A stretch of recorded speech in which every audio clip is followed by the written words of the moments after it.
je ne suis pas, je l'ai dit en face à Delfrécy, je ne suis pas d'accord qu'on ne pouvait pas faire les tests. On pouvait les faire à condition de dire, écoutez, on doit les faire, et puisqu'on doit les faire, on va les faire.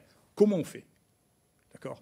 Et bien sûr, moi j'aurais été ravi de donner mon opinion, mais c'est jamais mon opinion. Vous me demandez pourquoi je ne suis pas resté dans ce conseil scientifique, c'est parce que je considérais que ce n'était pas un conseil scientifique. Ouais.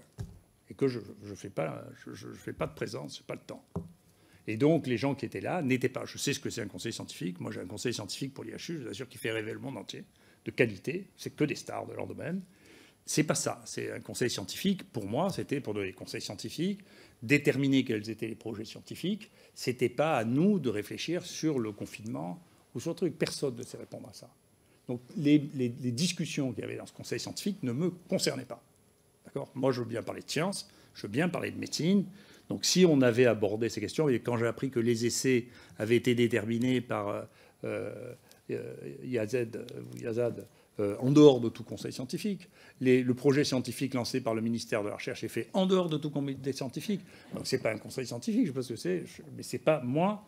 Le premier conseil scientifique que j'ai dirigé, c'était en 1989. Je m'excuse, ça fait longtemps. J'en ai dirigé dans ma fac, au ministère de la Recherche en 93.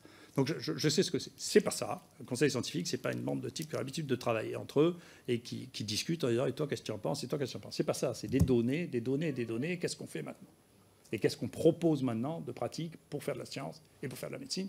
Et ce n'était pas le cas. Je ne me suis pas fâché. D'ailleurs, j'ai dit je ne veux pas faire de signe de désapprobation publique. Donc je n'ai pas démissionné. Et j'ai dit je continuerai à vous informer sur ce que je ferai. Et je n'ai jamais cessé de communiquer avec le ministre de la Santé, vous le savez, avec l'Élysée, tout le temps. Mais pas à travers ce comité qui ne me paraissait pas un comité adéquat. Je discutais. Je leur ai dit, écoutez, si vous voulez vraiment faire un comité scientifique, voilà, je vous donne les 10 noms des types qui connaissent le mieux le coronavirus en France. Il n'y en avait aucun de ceux qui connaissaient le coronavirus dans le conseil scientifique.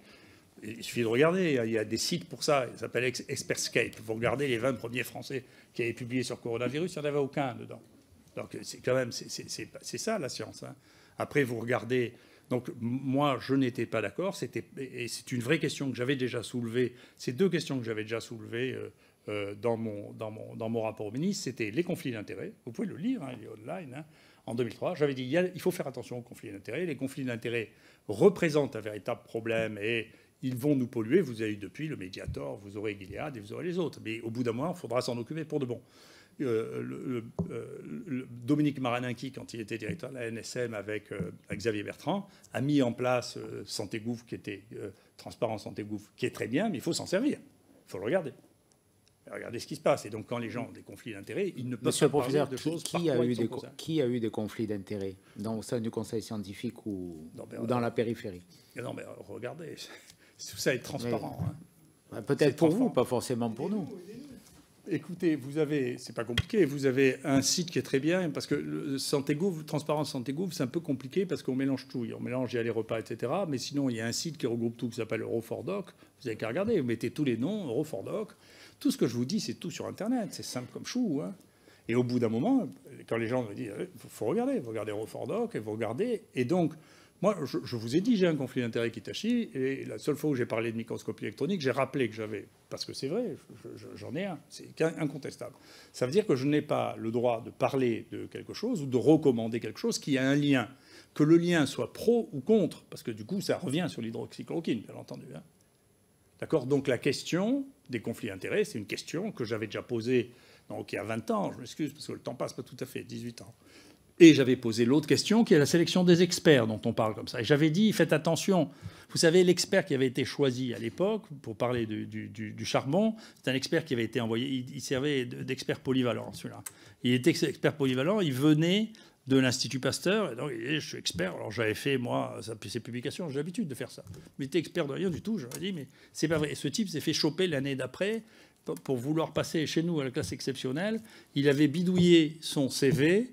Il avait doublé le nombre de ses publications, mais il y avait un jeune qui avait regardé sur son ordinateur, sur PubMed, les publications. Il disait, il y a la moitié des publications que vous avez mis là, vous n'êtes pas dedans. D'accord ? Et c'était le représentant que Pasteur nous envoyait à chaque fois. Alors Pasteur l'a mis dehors après, mais ça veut dire que les experts, c'est quelque chose. Il faut avoir une analyse neutre.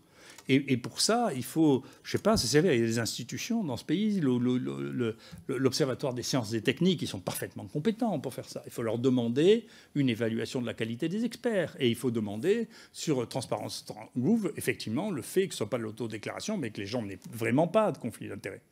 Pour la question dont il parle, si quelqu'un qui a travaillé avec Gilead, qui a fait partie du board de Gilead, parle de microscopie électronique, ça ne me gêne pas, vous voyez. C'est pas le problème. Mais si c'est pour parler du remdesivir ou c'est pour parler de trucs, ça me pose un problème. Voilà. Et donc, parce que c'est Milton Friedman qui dit ça, vous savez, il n'y a pas de repas gratuit. Ça n'existe pas.